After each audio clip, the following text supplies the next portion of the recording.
Welcome to St. Joseph Radio Presents. Today is an important program. There is a ballot initiative to put abortion, enshrine it into the Missouri Constitution. We're going to give you the tools to understand and find resources where to read that material, understand what it really says and the ramifications. In part two, we're going to give you tools to address the abortion question frontally. This is an important issue. It's important for everybody to know more about it. Please listen. Please watch. See you soon.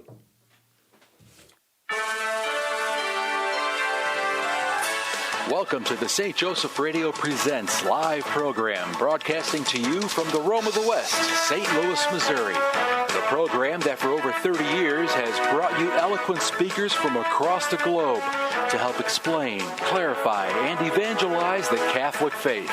Our program covers a variety of topics relating to current issues and occurrences in our daily lives.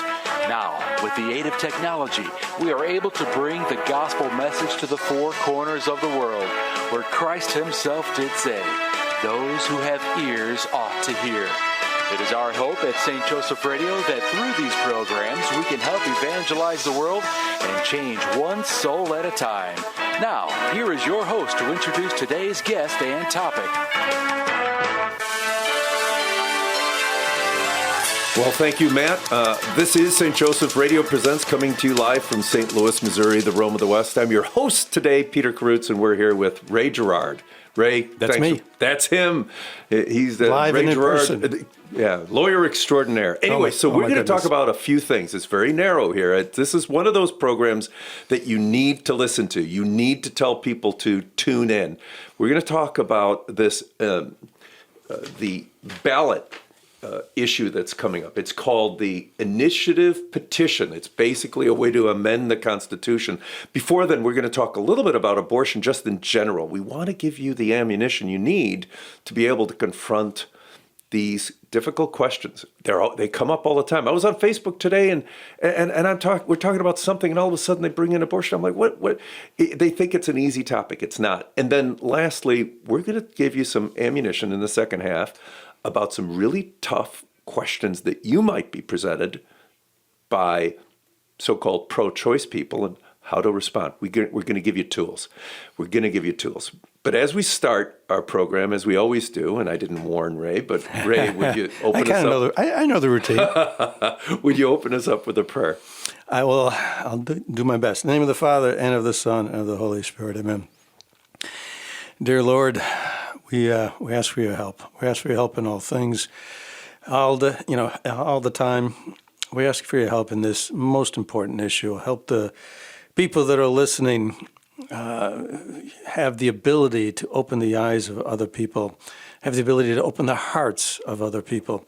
This is a most important issue. We're fighting here in Missouri now for the right for people, for the lives of young children. When the gift of life is given, and we have unborn children that are in the womb, and there are efforts to maybe attack those children, those blessings that you bestowed on mothers and fathers. Help us get through this, and help us to do it with love and kindness in our heart for everybody with whom we may interact. Fill our hearts with a love for you and the love for everyone else. And we ask all these things in the name of our Lord and Savior, Jesus Christ, in the name of the Father, and of the Son, and the Holy Spirit. Amen. You know, Ray, you said something in your prayer, it struck me, and it's come up like 3 times already this morning, and that is my favorite Bible verse. I have a lot of Protestant friends, and they said, well, what's your favorite Bible verse? I had to come up with one. So it's 1 Peter 3:15. And 1 Peter because I'm Peter, and 3:15 because it's my wife's birthday. But what did it say when I looked it up? It says, it's not because of the text of the particular verse. It's because of these little, coincidental number games you're playing. To be honest, yes. I mean, that's why I looked. That's exactly why I did it. But then I read it, and what does it say? It says, when you are asked, always be ready with an answer for the sure hope that is in you. That's perfect for today. But extend this with kindness and gentleness. And I think that is the word of the day, if you will. This is an emotional issue, as it should be. But we need to express it with kindness and gentleness. I think you're right on with that. This issue for years I mean, I'm old enough to remember when Roe versus Wade first became law. And ever since then, it has always been cast in terms of having care and kindness and concern for mothers. And that anybody who is pro-life doesn't really care about these women that are in, difficult situations and so forth. But that is the issue, isn't it?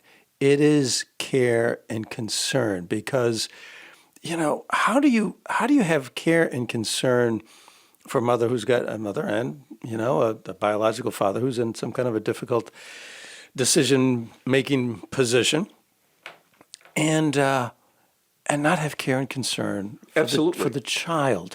They cast the issue in terms of the mother. And it's, you don't have a heart if you don't care for the mother.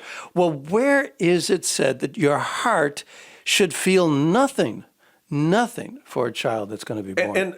And Ray, just to not disagree with you, but to look at the other side, as we are Catholic, we don't say it's either or. It's not mother or child. It's both and, right? And I can't tell you how many times I have talked to women who are still hurting after a long, long time about their abortion. Bishop SJEN is famous. He was on a plane, for saying this story, he was on a plane and this woman saw this priest in a collar, didn't realize who he was or a bishop, and she is ripping him one. And he's like Ali, rope-a-dope. He's taking the punches. And after she finally finished ranting at him about the church this and the church that, and you Catholics this and that and the other thing, there's a silence. There's a little silence, and he says, he looks her straight in the eye and he said, "How old were you when you had your abortion?" Completely out of the blue, she breaks down and cries. So let's get real honest. But that's an important point. That's a really important point, because we're talking about, you care for the mother versus care for the child. Well, no. Where is it like a foregone conclusion that caring for the mother means that you have to be pro-abortion? Right. Caring for the mother means sparing them that lifelong guilt and that lifelong grief that some people can feel. Where is there no concern for that effect on the mother? Right. Honestly, there is so much hurt there. And again, I'm trying to get real here. Think of how many abortions there's been. 60 million since Roe versus Wade has been legal, and it's still legal, right? It's just up to the states, which is what we're going to talk about in a minute. But again, I'm trying to get real. Think about all those abortions. So those were the mothers who had abortions. But then there's an equal number of fathers who abandon those women. There is probably, and I'm going to say it, parents and grandparents who pressured these women into having abortion. There are people who supported and there's people who paid for them. Look, it isn't 60 million.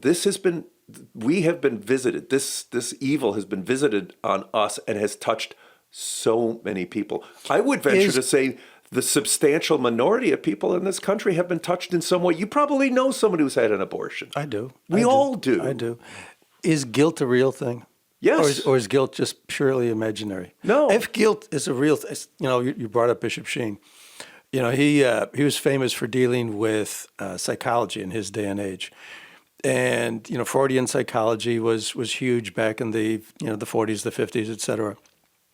And he basically said, well, psychology, human science to deal with, with the mental state of people, that's all well and good. But one thing, you could be the best psychiatrist in the world. The one thing you can't deal with is guilt. How do you make guilt go away? Oh. And there's only one way to make it go away, and that is through the love of God. That is through the confessional, where someone with the power of God can say, your sins are absolved. Your sins are forgiven. And I got to say this. You're a lawyer, so what is it? Mens rea, I think, is a term in law that talks about what we would say it's a requirement for crime. Yes, it's a requirement for crime, but it's also a requirement for sin. We would call it culpability and having full knowledge, if you will. So it's in the law. It's also in our Catholic doctrine. Where did law come from, really? But Catholic doctrine, anyway. But how do you get rid of guilt? to some extent, you can cover it up a little bit. Think of all the people who have been truly misinformed about what abortion is. Right. It is. I think there is a diminishment of culpability to some extent. Maybe I shouldn't say that, but a diminishment of mens rea as well. But to me, the issue is guilt an imaginary thing? If guilt is a real thing, if we're supposed to go on what we feel, well, is it not possible? Do people not every day feel guilt for certain things? And if they feel guilt for things, why is that? Well, because they have some sense of what's right and wrong. Exactly. That means that there is good, there is evil, there is sin, there is virtue. And, we talk about this at the abortion debate. Everybody wants to talk about this abortion debate from just one particular angle, the right of the woman to basically kill the child, not basically, but to kill the child that was within her womb. Don't think about the guilt. Don't think about whether or not there's right or wrong. If you talk about whether or not it's right or wrong, now you're some kind of a hateful person. But there is guilt. People do feel guilt. Guilt is a real thing. Right and wrong is a real thing. Sin is a real thing. That's why people feel guilty about this. And if you have care and love in your heart for the biological parents who are facing this kind of a decision, you need, then you can help them avoid the guilt that they may have for the rest of their lives. There you go. And let me just key on a different aspect or manifestation of guilt, and that can be anger or grief or militancy, all kinds of different things. I went to Illinois. A buddy of mine called. There was going to be a Planned Parenthood speaker. And what did I do afterwards? Afterwards, I engaged the Planned Parenthood people who were holding up the signs. And we talked. They were angry. I was not. Of course, and of course they are. Just to give you a little preview of what we're going to talk about in the second half, we talked about... Go ahead. Okay, can just quickly to interject. Do you know why they're angry? Yeah. The reason why and I think the reason why you brought this up is simply because they know as well that there is good and evil, that there is sin and there are righteous acts, and that there is guilt. And that's why they're angry, because that they try to bury it, but you can't bury it.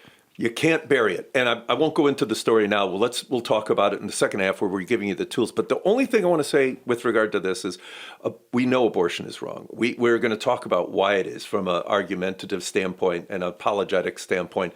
But most of all, it's touched so many people. And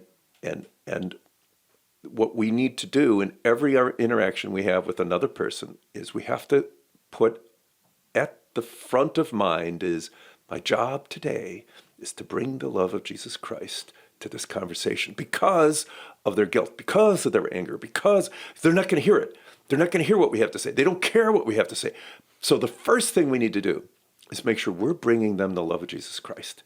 At the end of this conversation, we left friendly, but I also learned how troubled that person was, right? So we'll talk about that. We'll talk about the tools, but look, don't be afraid to speak your mind. Again, 1 Peter 3:15, with kindness and gentleness. But remember the first part of that verse, you need to have the tools.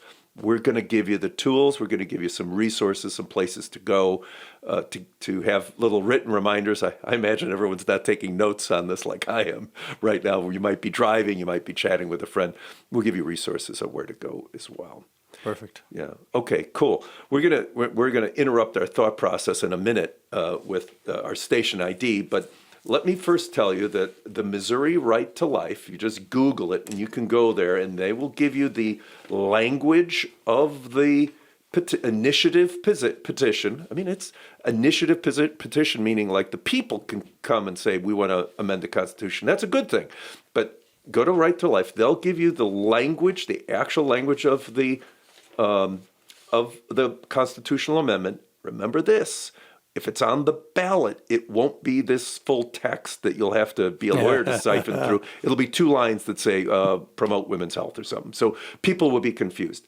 So what I'd like to do is go through in just a moment some of the reasons why this language is, one, deceptive, Yes. And two, we'll get to what the real nub of the constitutional effect will be. And it is something else. So anyway, just so you know, if you want this material in writing, go to Missouri Right to Life. Just Google it. You'll find it. There'll be a couple of documents. One will be the 10 reasons to decline to sign. The other one will be the actual verbiage of the amendment, and then there'll be some other commentary. So this is St. Joseph Radio Presents, coming to you live from St. Louis, Missouri, the Rome of the West. I'm your host, Peter Karutz. This is Ray Gerard, and today we're talking about answering the pro-choice questions and challenges. So it's not very long, Ray. It's a page. It's a full page, known as the Right to Reproductive Freedom Initiative. The Right to Reproductive Freedom. Boy, doesn't that sound good? It does sound good. It's free. It's all about freedom. It's freedom. It's all about freedom.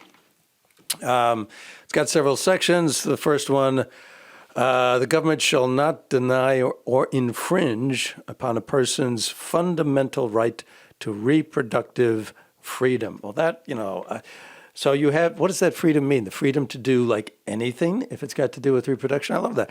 So, for example, how about the right to monetary freedom? Does that mean I'd have the right to rob a bank? Of course.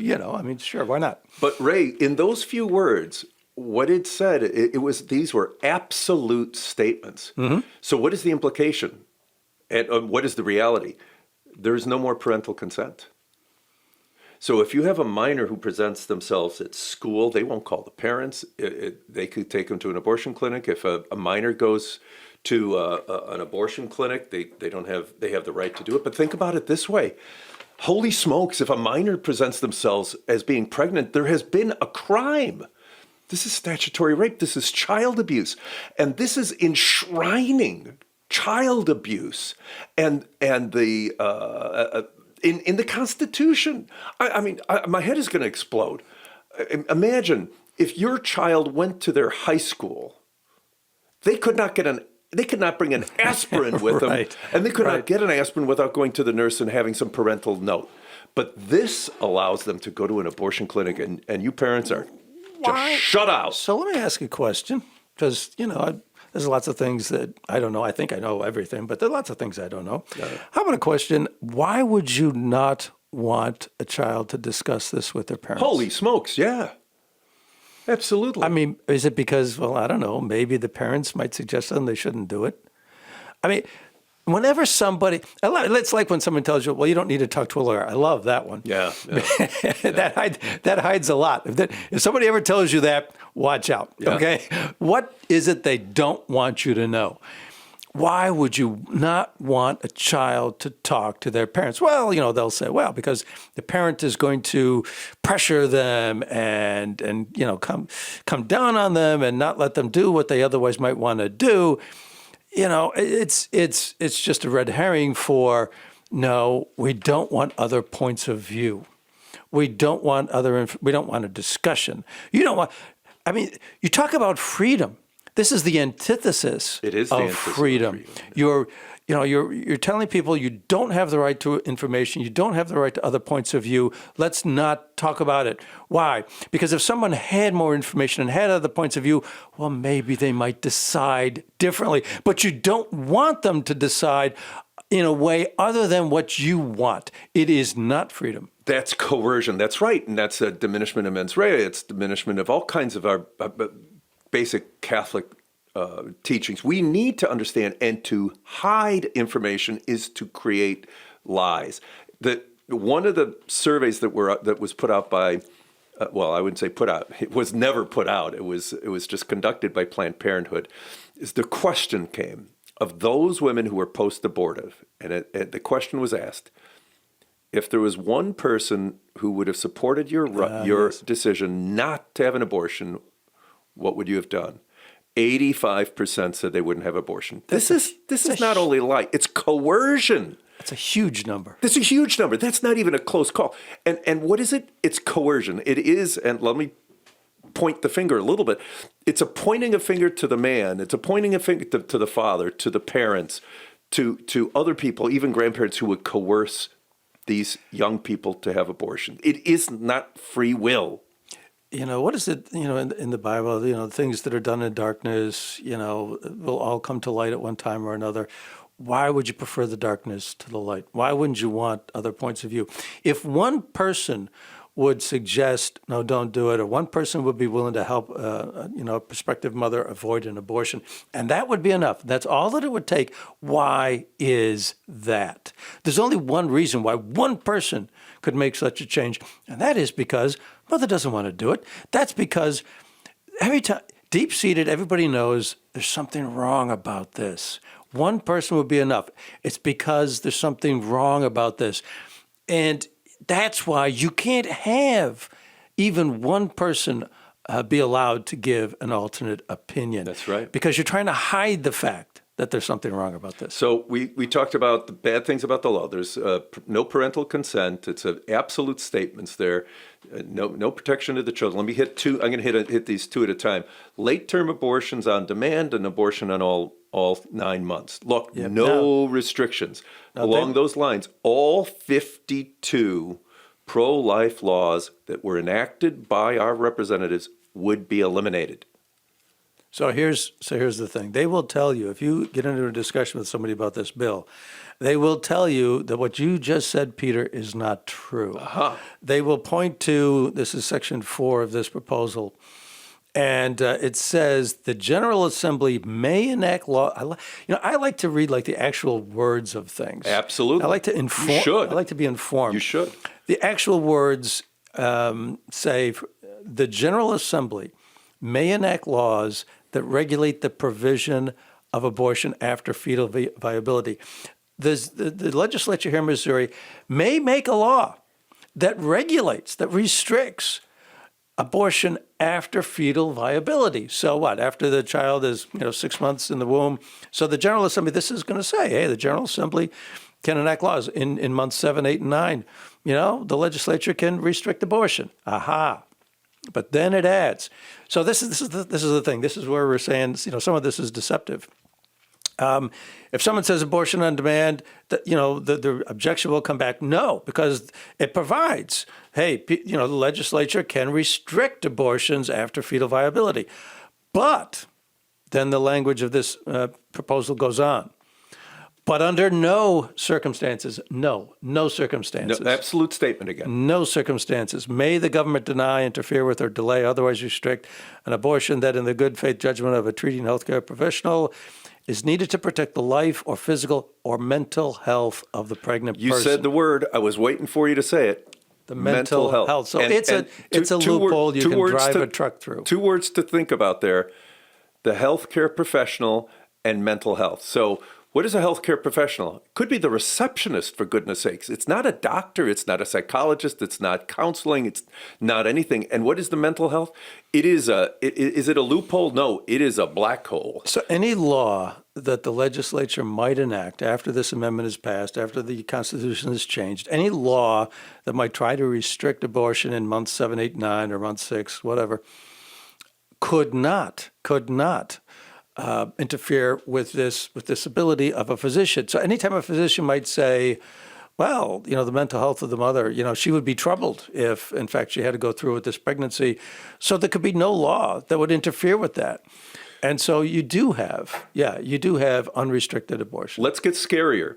The other two things that this amendment would do is it would eliminate health and safety standards in abortion clinics.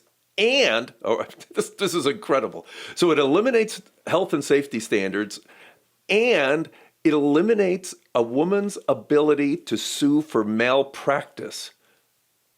Yep. Holy smokes! Look, I'm indebted to our doctors, and certainly physical therapists, et cetera. They do a great job, but you know what?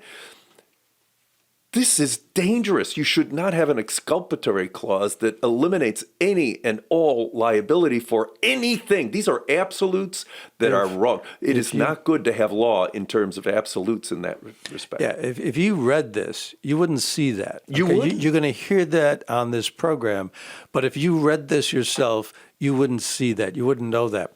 What Peter's referring to is a clause which says, no person shall be penalized, prosecuted, or otherwise subjected to adverse action. So any adverse action. No person shall be subject to any adverse action based on their actual, potential, perceived, or alleged pregnancy outcomes. So if you have a botched abortion and a person is made sterile, or maybe a person dies, no person shall be subject to any adverse action based on an actual or alleged pregnancy outcome. You could have a woman die because of a botched abortion, and the doctor performing it, couldn't be, he would be a person that if you want to be able to sue him, he'd be subjected to an adverse action. If you're going to sue him for malpractice, you'd be suing a person for this well, now you can't do it, and it's in the Constitution. That's right. No standards and no suit. Total exculpatory clause. Let me hit two more at the same time. PRCs, Pregnancy Resource Centers, will need to refer for abortion. And at the abortion clinics, no more ultrasounds. Look, first off, talk about a breach of your First Amendment rights. You have every right to free speech. This is restricting free speech, for one. And number two, we also know that over 90% of mothers who see their child in an ultrasound change their mind. Look, that is hiding information. That is coercion. And these two things would be enshrined in our Constitution, meaning that the legislature couldn't change it, right? They couldn't change it. Restriction, you're forcing people who are devoting their lives to helping mothers and children and causing them to have to refer to abortion clinics. And no more information. Don't let the mother see the ultrasound. Holy smokes. Yeah. Well, it's not surprising. I mean, this is the way that this particular, movement is directed, that there can be no restrictions on this at all. And the health of the mother, while it may be, the superficial reason for everything, it's not the real reason. If it was the real reason, why would you restrict, why would you restrict the ability to sue somebody if they get terrible care? Right. That's crazy. All right. The music has started. I'm going to add one more thing. And there's a legislator who gave this speech at the Bishop's Prayer Breakfast for Life just this week.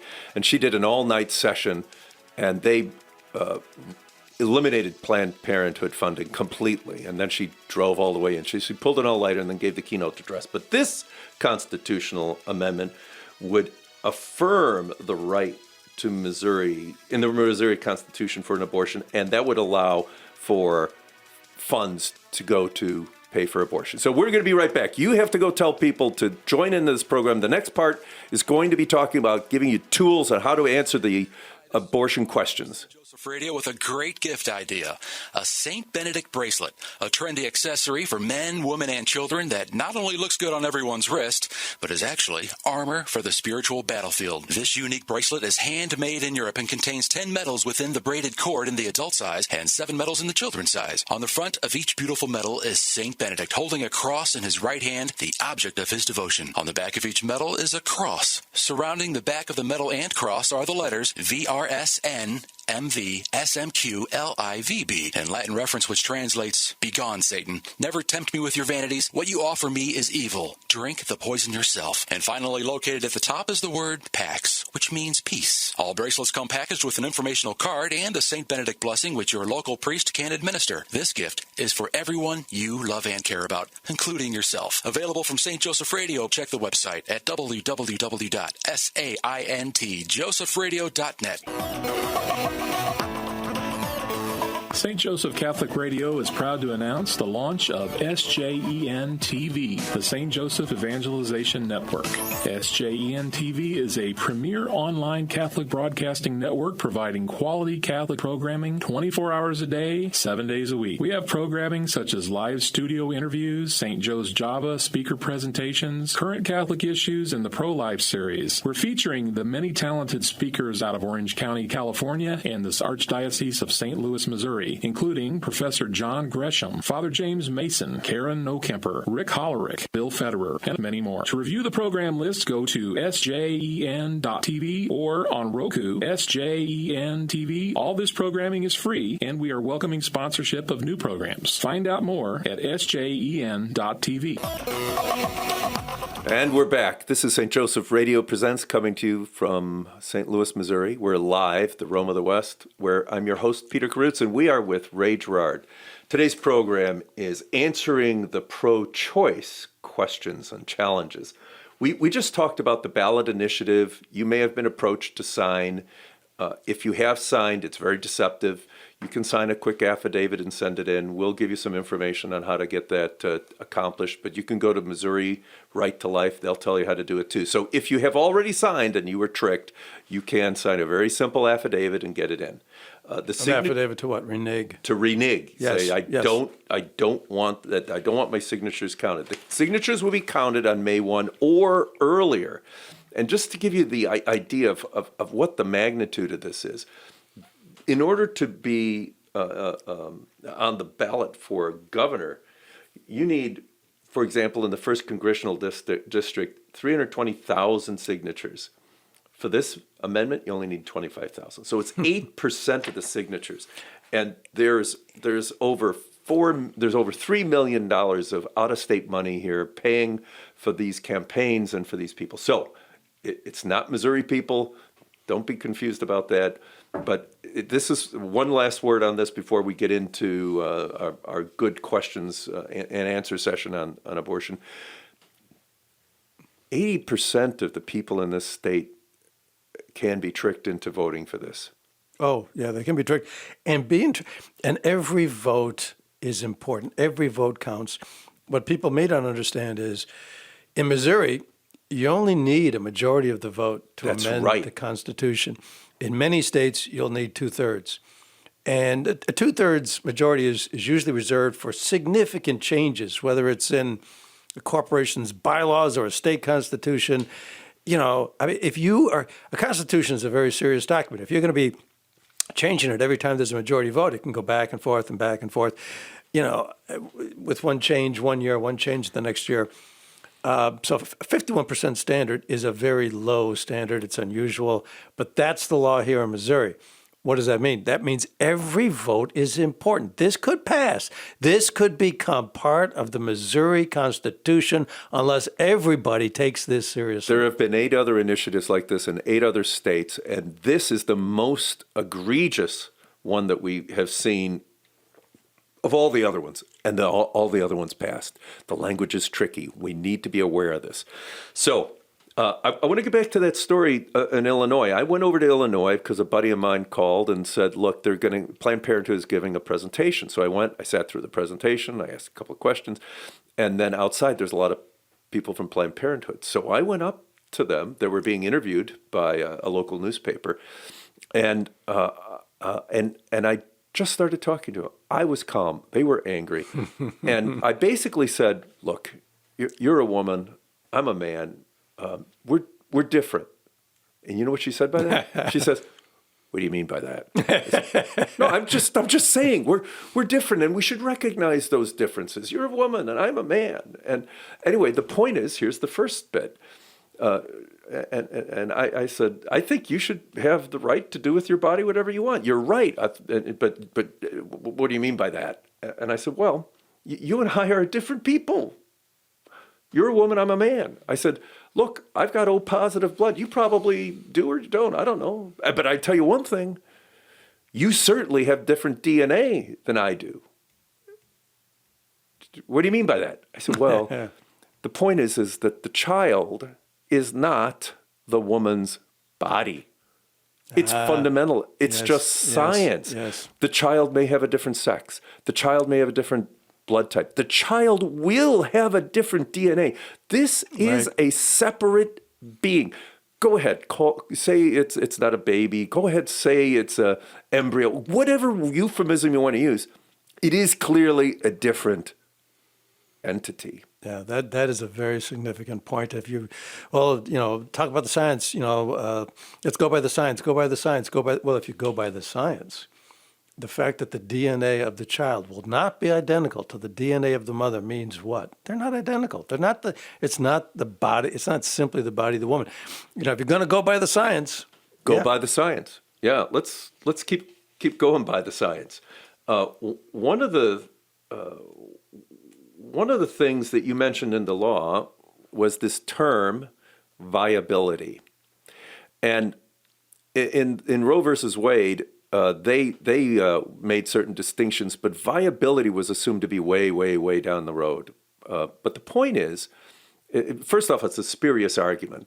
Viability shouldn't have anything to do with it, but let's talk about it, right? We need to understand the term viability. So I have a question. Ray, you got kids? I have two. Two. Do you remember when they were a year old? I sure do. If you left the child in the park in the winter overnight, would they survive? Probably not. Okay, they're not viable. So viability is not only subjective, but again, very spurious. The child is not viable without their parents for a long time. Viability is a red herring. It's difficult to pin down. Let's go one more spot. If you're having a conversation with someone who is pro-choice. Well, viability, wait a minute, before we leave that. So the first tool is that if we're going to be talking about tools here, the first tool, the one you just mentioned, is it's not just the body. It's not just the body of the It mother. Isn't the body right. of the woman. It isn't. And now, in terms of viability, why is it that the child's not alive until it can be alive, separate, living on its own? Why is that the earmark for whether you should be able to have an abortion or not? Is it alive? Is it a human life, or is it not? I think that's good. Let's just say there's a person and he needs a ventilator, or he needs kidney dialysis in order to survive. You got to keep him alive with a kidney dialysis machine. Well, okay, he's not viable on his own. Does that mean we can kill him? I mean, why is it a human life if you need some kind of assistance? Yes, it's still a human life if you need some kind of assistance. Why is it not a human life until maybe month number 6? Is it not a human life at month 5, month 4, month 3? I mean, you said you can't see an ultrasound. Why would you not want people to see an ultrasound? There you go. Is it because they'll recognize it's a life? It's alive. Let's take this, I'm going to unpack that in two different directions. Number one, is the child alive, and fetus, whatever word they want to use? Well, a plant is alive, right? A dog is alive. A chicken is alive. There's no question whether the embryo or the baby is alive. There's just no question. The second question, is it a human life? Well, if 2 dogs get together, you get puppies and it's a dog. If 2 horses get together, it's a horse and it's a colt. If 2 human beings get together and they create another life, by definition, science again, it is a human life. Right, but is the child alive? Yes. Embryo alive. But the idea that it's a life that doesn't count if it needs assistance is a fallacious one. Because as I just said, if you're talking about a dialysis machine, does that mean any time a human needs assistance to survive, we can kill that person? That's right. So that's why this argument doesn't make sense. It just doesn't make sense. You're absolutely right. So I just want to talk about, and we're going to get tough here, okay? I think, and I'm not a lawyer, but there's an old legal saying, unusual circumstances make bad law. That's true. But I think we got to go down that road. Remember, Thomas Aquinas in his Sola Scriptura. No, that's Sola Scriptura. Sorry, I said that wrong. What was it? The the Summa Theologica. Summa Theologica. Yeah, sorry. the Summa. He really understood the other side's position, and then he would give his own position. So let's do that. So someone hits you with. So you're saying that someone who is raped should be obligated to carry the child. You're saying you want to force her to. And I'll say, I understand what you're saying. So the first thing I would say is, all right, so what you're saying is for the minority of cases, the great minority of cases where that would apply, means that we got to change the law for the 99% of the other people. Exactly my point. So say to them, all right, what if I, and I'm not going to, but what if I concede to you that I won't argue that point? Then Just would give you it to be, them. Just give it. just ask, will you say that all other abortions are wrong? No. All right. So well, then let's not concede the point. Exactly. Okay. So you meet them where they're at. Now the second point is this. So the tool there, just to repeat, so the tool there is, you're saying to me, rape or incest, we can't have an exception for that. To flip it back and just simply say, okay, well, can we have a law that says abortion is wrong except for rape or incest, and see if they would agree to that? Flip it around. That's exactly right. So now they're on their heels. Now the second thing is, then I would ask this, and I've done this. I said, do you think that? And I'm not talking about abortion, but should we punish the woman who was raped? What do you mean by that? I mean, imprison her or, flog her. I mean, shouldn't we do something to this woman who was raped? And they start looking at you like, what world do you come from? I mean, this woman is just minding her own business, and you want to somehow punish her? I said, but don't you think you should? And they said, well, are you out of your mind?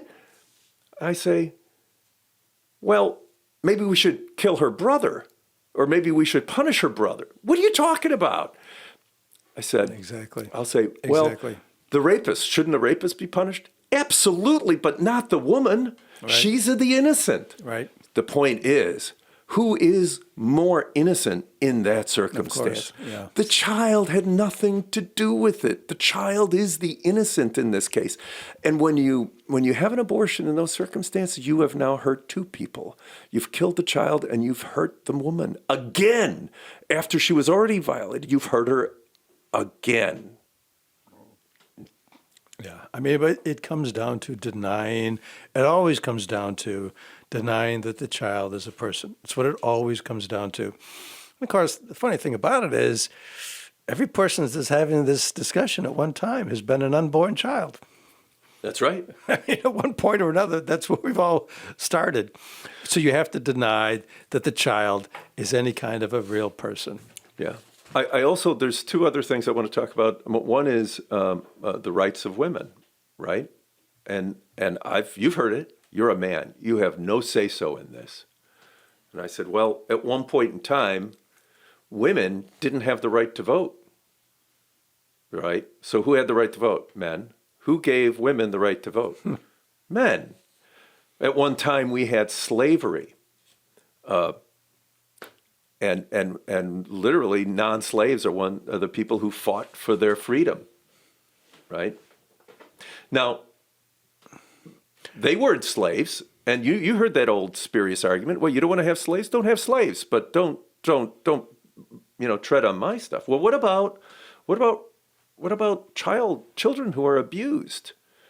Well, we're not abusers. So why would we? What's wrong with us enacting a law that would restrict the abuse of children? Can you imagine that argument that says, look, you don't want to abuse children, don't do it, but don't restrict my activities. Yeah. What about the men that impregnate women who are thinking about an abortion? If men cannot talk about women's rights, does that mean women cannot talk about men's rights? Supposing men wanted to argue, well, I have the right to require the birth of this child. This child's half mine. And vice versa. And women, what? Women can't talk about that? Women can't voice an opinion on whether or not men should have that right? I mean, flip these things around. All of these arguments are capable of being flipped right around. Ray, you said it, and that was one of my fourth points. I didn't know we were Sorry going to about get that. to it, but it's a good one. In other words, you could walk down that whole argument, repeat everything they said. Well, women should have the right to do it to their reproductive freedom, right? And women should be able to decide to end their pregnancy, right? And children can be a financial burden, and you shouldn't force a woman to have that financial burden, right? What about the man? He has no choice, and he's going to be. I'm not saying it's an argument for abortion, but I think it shows that the argument they're putting out there is well. When you say the good. woman has the right, like this one does, like this amendment does, the woman has the right to decide what to do with her body. That means the biological father is excluded. So not only are you excluding the child now from the protection of the law, now you're excluding the father.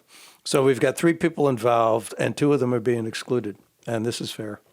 Yeah, absolutely. It's just crazy. So let's talk about the majority of abortions. All right.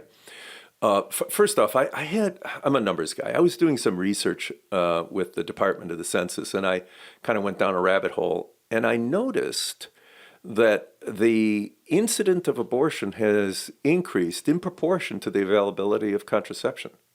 What the heck is that? And basically it means that, to be very fundamental, when 2 adults engage in an adult activity that is designed for creating children, sometimes children are created. So, if 2 adults engage in an activity that is by its nature designed to create children, why should the child die because the adults made their own decision? This is the vast majority of abortions. And, if you're speeding, you might get a speeding ticket. If you're engaging in drug use, you might die. You might get to. But the point here is, this is something that is the vast majority. People are engaging in activities that are literally designed in order to create children. So why should you punish that third party? Right, exactly. Now, what you're pointing out is the fact that, this is another principle of Catholic philosophy. Thought precedes action. Now, when you're talking about whether or not something is a sin, if it's preceded by the intent to do it, you have the thought, and then you have the action. So thoughts do control. Thoughts do control action. So if you have contraception becoming widespread, and the thought is, we can control life. Right. We can say, well, there's going to be a life here, or there's not going to be a life here. Well, now that same thinking will extend to abortion. We can say that there's going to be a life here, and we can also say, if we want to, that there shouldn't be a life here. And let me tell you, this is St. Joseph Radio Presents, coming to you live from St. Louis, Missouri, the Rome of the West. I'm your host, Peter Karutz. I'm talking too fast. This is Ray Gerard, and we're talking about answering the pro-choice questions and challenges.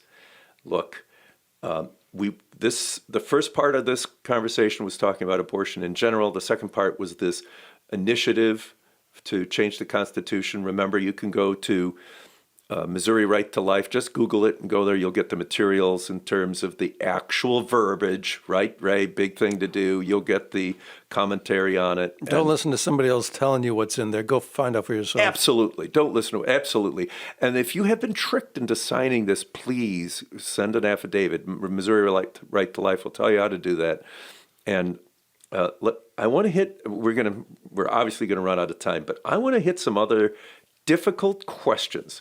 All right. First off, I'm going to talk about the violinist. I don't know if you've heard that argument. It's a famous one. The anti-life people have a lot of arguments, but they're old. They're old and tired.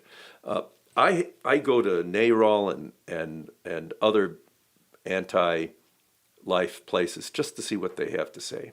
And let me tell you, all their language is obfuscating. It's euphemisms. But you need to know what they are saying. So you have to be prepared with what they might say. So let me give you this one. This is bad. So you wake up this is a woman, and sometimes they don't make it a woman, they make it a man. Let's say you wake up and you are connected, bodily connected with some tubes to this world famous violinist. This is the best violinist ever. And without you, he will die. Do you have the right to disconnect that hose? And the reason why it's so famously used is because it's so spurious. As I said before, first off, you didn't have a choice in this. This was put upon you, right? Number two, the abortion is a bad analogy to that, because the overwhelming majority of those 2 people actually intended to have relations, and they created a child. So the argument is the analogy is poor, and it's not applicable. So I wouldn't even go down that road. Here's these analogies only work if they're, as we used to say in law school, on the four squares. Are there differences between that situation and an abortion situation? Well, yeah. Okay, you're connected to this person, and he's going to die unless you stay connected to him. Okay, so now for the rest of your life, you got to stay connected to this person. Well, that's not the case with the pregnancy. Right, and that is the next step. And I've heard this 1,000 times. They'll say, well, you're not pro-life, you're pro-birth. Let me tell you, let's hit that frontally. Ray, you and I and everyone out there, just think about all of the work we do to help mothers and children. We are not only pro-birth, nothing wrong with that, but we support women and their children in these circumstances all the time. Our Ladies In, for example, I'm going to go to their get-together tomorrow. What do? They'll house a pregnant lady and her child for a year. They'll give her another year in order to find a good landing spot. If anybody says that to you, I would challenge you to see if you give more money to help mothers who choose to have their children, or we do. Well, they don't, right? It's just a point. And I think, here's my point. You want to impress me about something? You want to tell me that you believe in what you say?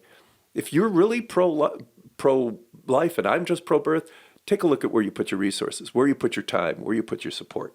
Exactly. Peter, you're right. We're not going to have the time. Our time is running short. We're not going to have the time to deal with a lot of the things that we would like to. But in the limited time we do have left, what I would like to tell people is get active. This is an important issue. This has been going on for far too long. We are in the midst of a real struggle. And the struggle boils down to, as it usually does, if you get right down to the very basics, it's either God or it's anti-God. If you believe that there is a God, that we have lives that come from God, and we're going to have a life after this one because of the mercy of God, then we've got to do something about this. We are in a struggle in this country for everything that comes from a belief in God.